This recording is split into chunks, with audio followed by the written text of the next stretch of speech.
From the great halls of their house, there are assembled three who hope to one day be the world's greatest driving heroes. Created from the cosmic legends of the universe comes our team captain, the Vision, Bill Fisher. Their soon-to-be Wonder Woman, Vicky Fisher. Our Captain Marvel and head flight trainee, Jennifer Skripchuk. And our Batman, the master of tools, gadgets, and all things mechanical, our mild-mannered soon-to-be billionaire, Alan Danvers. Their mission, to fight injustice, share what is right and wrong, to get you out of your house and come out racing with them, and serve all mankind. They are the Garage Heroes in Training Team.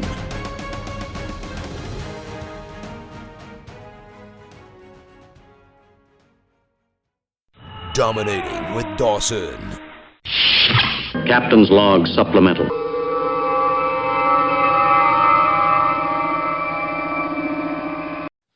So, Miss Vicky. Yes, sir. Do you remember when we were watching those WRL events and some of those grid life events where you used to see the in-car video and it had like the cameras seeing front and back, but it also could see all the telemetry and everything that was going on? Mm-hmm. You know, most of the ones that we liked were taken by the Sentinel system. Remember James came on our podcast earlier? Right. You know, we have no excuse since he lent us one for trial and demonstration purposes. We should actually probably put that in one of our cars. Maybe two. I really think we should. I think we should. I know. Because then we'd look like the immature endurance racing team that we are. Oh, wait, I mispronounced that, didn't I? Sorry, my bad. We could So what does the have, Sentinel system do? we could have 3 cameras with picture-in-picture. We could have, if we ever get the AIM system to work, open invitation to anybody from AIM to come on and give us a little bit of love. We need some help. And then we could have all our telemetry on there. And then we can have it streamed live into the paddock or around the world to our millions of fans. We're apparently very popular in Kenya right now. Don't know why, but that's fine. And it can integrate all the available race statistics from like Race Hero and everything. So we could actually see how we're doing on video. We wouldn't even have to carry around our phone anymore. Live. I love it. Welcome to Dominator Dawson, where we're going to solve the problem that nobody's ever asked for. Good. So here I am watching this great video. I don't know if anybody watches on YouTube. There's a channel, it's a pretty popular channel from Australia called Mighty Car Mods. Yeah. Okay. Those guys Never are cool. seen it. Okay. Cool dudes. So what they did was they entered a 24-hour race in a total another country without bringing a car with them or shipping a car. So I was thinking, since we are relatively good at endurance racing. Oh, by the way, So did they buy a car when they got there, or did they build yes, they bought a car when they got there. Okay. So the cars that we drive for Lemons in Australia are called Nuggets. Who knew? Thought it was fun. I like Nuggets. All right, so here it is. We are going to do a true arrive and drive. Okay, we're going to go somewhere. We're going to fly somewhere. We're going to buy the car, and we're going to prep the car, and we're going to race the car. Gotcha. So, how do you do it? What do you bring? And how much time would you think it would take you to prep or build a race car from scratch? First of all, main thing to bring would be your currency and how you, in some way, you can easily dispense it. Exactly. So what they did was they had 2 carry-on luggages limited to the 52 pounds. And that was all they did. I can tell you what they did, or we can just wing it. How would we do this? Well, I think we just wing it. We I bring think so our too. gear with us. We Safety fly. gear separate. Yeah. We're talking just about the car. Oh, just about the car? Yeah. You find a local Harbor Freight, and you go buy whatever tools you need. And you buy a car that is supposedly a turnkey race car. No. No, I think you said you got to get a street car. You got to yourself get a street full car. week. Street car. No, Oh, he a said you street gotta car? start from a street car. car. So you're we're talking about cage and yanking all the stuff out, getting at least a cage in it. Yep. Fire suppression probably. And Assume waste that and your seed safety involved. stuff minus the cage. Assume that all your safety stuff is there. You can just get it, like your All right.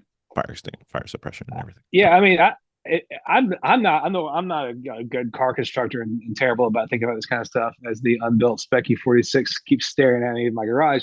But It winked during the last episode of Dominic Dawson.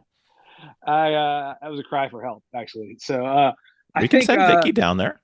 But I think I'd want to take. I wouldn't want to have 104 pounds or whatever. If I could have two 52-pound carry-on things, I'm not sure I want to have 104 pounds of my own tools necessarily. But like I've got my favorite like Milwaukee little hand driver, battery driver. This thing where I can easily slap a 3/8 inch driver, a 1/4 inch drive attachment on it, and do a lot of the nut and bolt stuff. Like some things that are comfortable in my hand that I'm used to having around. I might like to take. I might want to bring my own favorite light. But yeah, I mean. Jeremy's right. I mean, there's multiple places to get a cheap engine stand if you're going to need an engine stand. You can, there's a Harbor Freight or Northern Tool, some kind of equivalent to that, wherever we're going to end up. I would hope. But yeah, I mean, I would think a big part of being prepared to do this would be researching the locale where you're headed, right? Sure. So I want to know where parts salvage yards are, where I can get parts stores, tool stores, and that kind of thing. Just so at least I have in my head, I have a plan for when I get there. I think, do we also want to just decide what kind of car we want to try to get before we even get there? Did these people show up and purchase a car then, or did they have a car they already bought and then they showed up? They bought a car sight unseen. That's crazy. So I think that in that situation, you got to buy a car before you get there. You've got to figure out your time frame, how many people you have, what you can accomplish. They had 10 people. 10 people. 10? Wow. So then the next thing is you got to figure out if anybody that's going with you can build a cage real fast, or you work with a local cage shop and you hire them to crank out a cage for you because they put all 6 of their guys on the cage and they crank the thing out in a day. For where they raced, they were allowed to do a bolt-in cage. Yeah. Oh, well, that makes it a lot easier. You order a bolt-in you order a bolt-in cage, you have it shipped out, you give yourself a week, and you got yourself a race car. Okay, so with 10 people. Let's go with what they did. They had a race on Saturday, starts Saturday. They arrived on Thursday. Let's solidify this a little bit. Let's pretend we actually made money on a podcast. Okay, I know. It's a fantasy world. We could try this. If somebody wants to pay for us to do this, we would be more than happy to do this. So let's do this. We all want to go race in Australia or New Zealand or someplace far away. Australia, okay. Mount Panorama. So let's pretend we have a sponsor for anything, and we're going to go to Australia. What are we going to do? We're going to pre-order everything and have it shipped to whatever site we're going to. And we are going to get the car shipped there as well. So everything is there when we get there. But it's got to be a local car. So we can't ship a car. Well, I mean, that's like thousands of dollars. No, what I mean by ship is if the car is 30 miles away. Oh, okay. We pay someone to throw it on a trailer and bring it to our the location that we're going to. So we have a local teammate who takes care of that. Yeah. Okay. Yep. Okay. Because we're planning our Australia event. We just don't know what year. Okay. All right. So, what kind of car are we looking at? What are you guys thinking? Holden. Okay. Ben? Golden? Holden is a General Motors product. It's like a Chevrolet over there. Yeah, Chevrolet over there, but we're looking for a V8.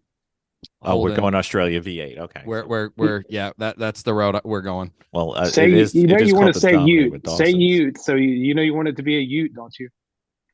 Yeah. Okay. Ben, is this acceptable? It is your namesake episode. Yeah. I mean, if the person who's best at working on cars goes, hey, I want to work on a so-and-so, that's what I want to work on. That's what I want to drive in a race to. If it was a solo Ben project, I've been working on BMWs most lately, so I'd probably try to find a beat up BMW in another country. But yeah, whatever the smartest guy in the room has the most yen for it, that's what I'm doing, because I'm a follower when it comes to putting the car together and winning the leader. Okay. Miss Vicky, you have any input on this? I personally would go for like a Honda product because that's kind of what like I'm used to. I would Smart. contact, I would network at least a year early, make friends with a bunch of people over there and see if I can borrow their stuff. Say, I would See, make Gotcha. sure whatever I'm doing, there are lots of spare parts nearby. there are, yes. So whatever car that I would drive would have to be something that is definitely have plenty of, like you said, parts that are nearby. But you know what? Buy the stuff that you need that's kind of handy, but I would definitely network with another team that's out there and Okay. Yeah, say, if you got the hey, time, hey, can we, garage share with you? Or trade a Yeah. race here for a race there. Yeah, Open if you invitation, want, garage share you know, @gmail.com. share a seat, offer a seat in our car. Mhm. That would be perfect to do. Okay, so we picked out a car. Mhm. What are we bringing? What are we bringing? what are we gonna have to do to this car? Make it Let's just pretend it's a figure out what- lemons. Pretend it's a Well, lemons right. race. So we're not necessarily talking about performance. We're trying to prepare this car to last the entire race and be Mhm. safe. Mhm. So we're not necessarily trying to add performance, but we're going to have to be. We know we're going to have to at least change the brake pads. Yep. Definitely going to be putting some brake pads in there and some brake fluid. So we'll need to be thinking about having the tools that we'll need to do that at least, either with us or there. So I think we need an inventory of what tools we're going to need to accomplish all the things we're going to have to do. Well, you're going to need like a something to chip away all the sound deadening and all that kind of thing. That stuff that's a fire hazard in the car. So you got to be thinking about tools or processes for that. Can I buy a heat gun there? You know what I mean? Like I think you just want to be, if you have enough time to make a written plan for what you're going to expect to be doing to the car and what tools will be required for each process. Mhm. So we're gonna have to get there, and we've got to have to tow the car. So we'll have to be prepared to move this car, right? Or are we assuming we're going to get a car we can drive around? They drove it to the track, so let's assume we can either drive it. So we're not going to have to worry about something. towing. We're not going to have to worry about transporting it necessarily anywhere. But when we get there, we're going to have to get it up on jack stands that we buy or bring, and start tearing into it. Start stripping it down. So stripping it down, we're going to need a certain amount of hand tools. We're going to need probably a meter for the wiring to figure out if we got signal here, signal there while we're taking all the wiring out and apart. So we're going to have to strip everything out. So we're talking about you're going to need hand tools for stripping it out. What else do we need for getting the interior of a car ready? If you can get some dry ice. I'm still on the plan of just buying the tools that you need when you get there, not bringing the tools with you. But I'm thinking you still want a plan. You still need to have a plan saying, right. Hey, I'm going to need this, because you might have, at least in my head, I have a couple favorite tools. I would at least want to bring in a couple of my favorite things, like my snap-on screwdriver that ratchets and shit like that. I want to have some of the best things I can think of that I'm probably not going to get it at. Some easy things to bring, some like that. But I mean, there's a lot of tool kits out there. You're not bringing your jacks. But listen, you're talking about jack systems. You're talking about a jack itself. Those things are not cheap. Well, no, he said we made money on the podcast, so we're not talking about. We finally made money. Okay. But that's why I say just go to Harbor Freight for $2,000. You could equip a whole garage. I'm not bringing so you can get everything that you need for $2,000 to build this race car.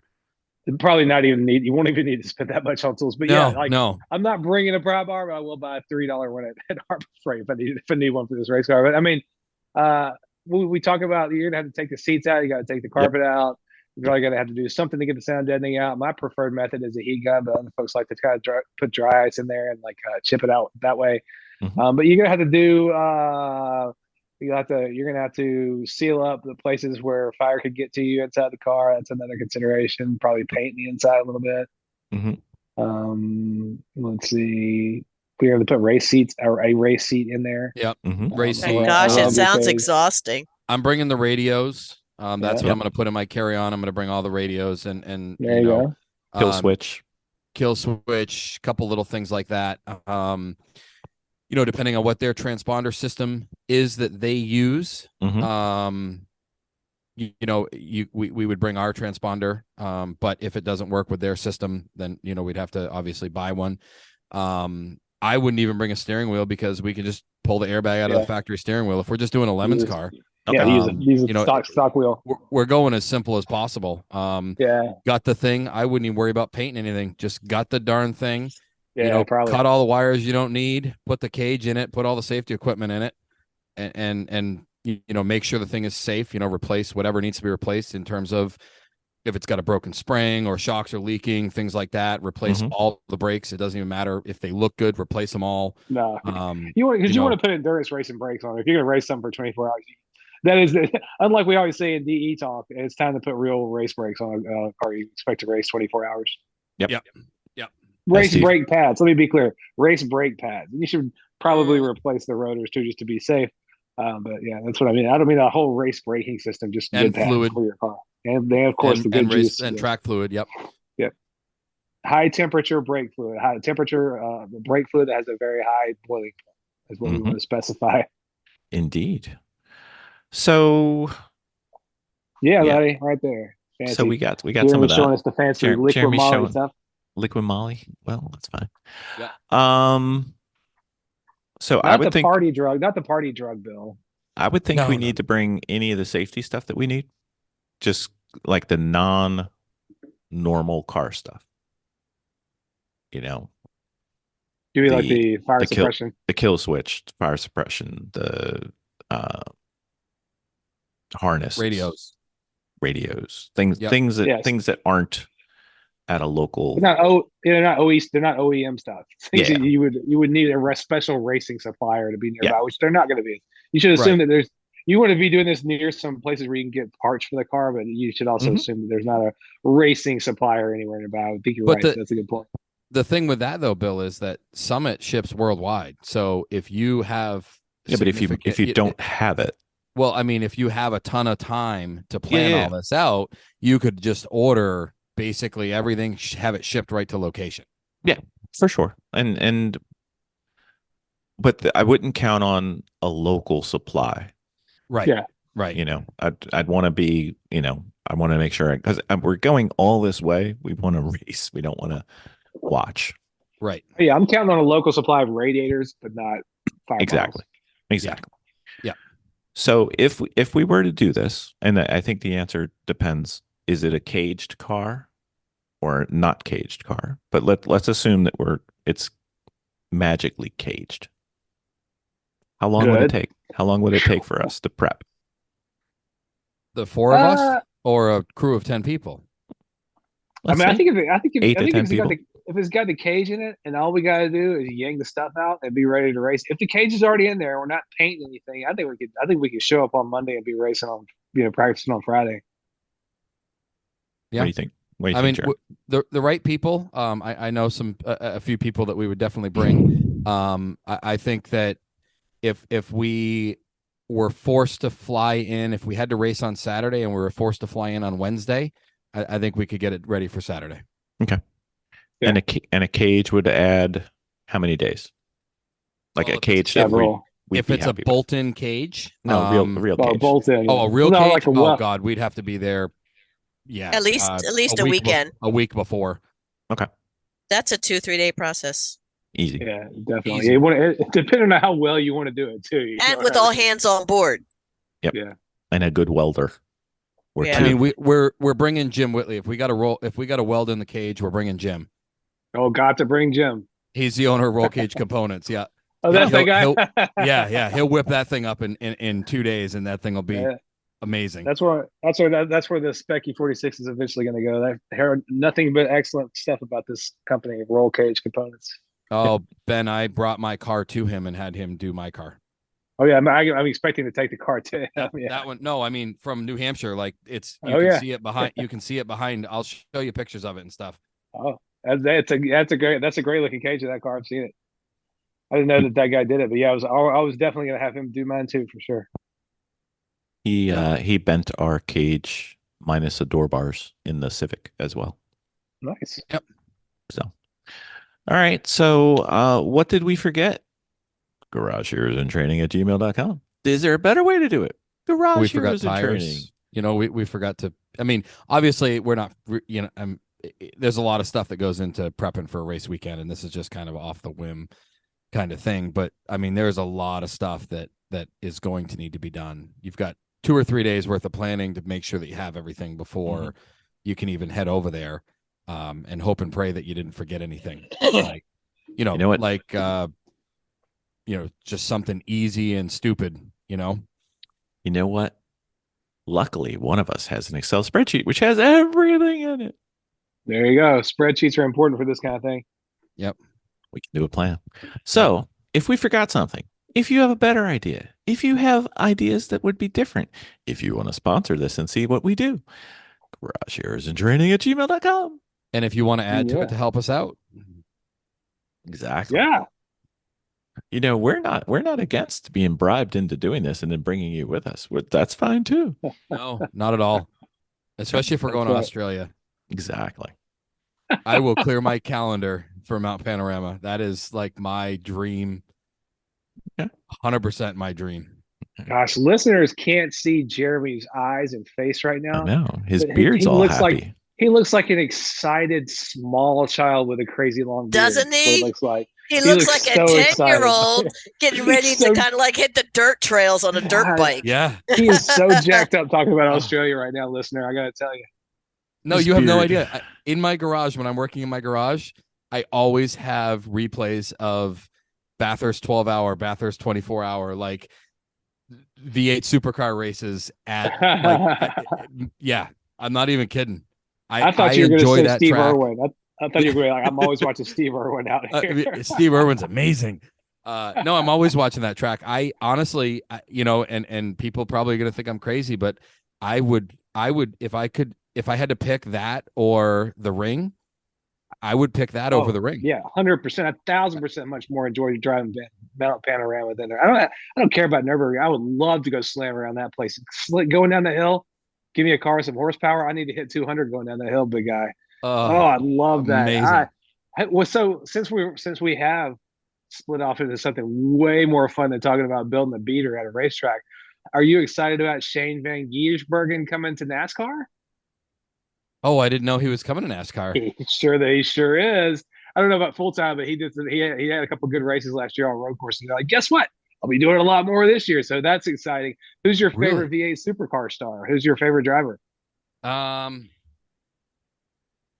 I don't know. There's so many of them that are so good. They are. It's like a whole big squad of people who are amazing drivers. I think I'm a Craig Lowndes guy. I've always been a Craig Lowndes fan. Yeah, Lowndes is recent great. times, I would say probably Jamie Whincup. yeah, also extremely good. Yeah, I'd have to go with him. If I had to pick one of them, but they're all unbelievable drivers. They are. God, every watching single one race of them. around Surfers Paradise and stuff like that. It's crazy. The way those guys slam curbs. It's like they went to the Ben Dawson school and then took it to a crazier level than that. Yeah, they went, oh, that's a starting point. Let's go Yeah, here. exactly. I can go bigger than that. I love those cars. They're so much fun to watch. And they have just the right amount of power, I think, too. Yeah. Yep. Miss Vicky's Sorry. sitting there going, what? Yeah, what are they What? talking about? What are they talking about? They lost me. It's Yeah. fine. Miss Vicky, not an aficionado of Gran Turismo. So No, That's all right. it's okay. We're good. that's fine. It's some of the best racing, I think. And Extremely good racing. we did a podcast. I'm not sure if it's out yet or not, but we had Audra that was looking to become a better driver and understand the difference of chopping at the wheel and being smooth and things like that. And Ross was kind of explaining it. So I told her to go watch some videos of a Bathurst race, like the 12-hour, the 24-hour. Because they show so much out of car and then in car. Mhm. And when you're looking at the car, it's super smooth going down the track, but they are so much at the limit. When you have the in car, you can see them correcting like mad crazy inside the car, but outside the car, it looks like it's super smooth. Jeremy, that was our last race at pit race with the Sentinel system. Yes. Sorry, I forgot. I didn't want you to be confused. It's so close. It was right there. That was number 2. Yeah, number 2. Ah, Very well. All right, that's it, Dominic Dawson. Tell us what we did All wrong. right. Yeah, we want to hear about it. Thank you, guys. Thank you. Thank you.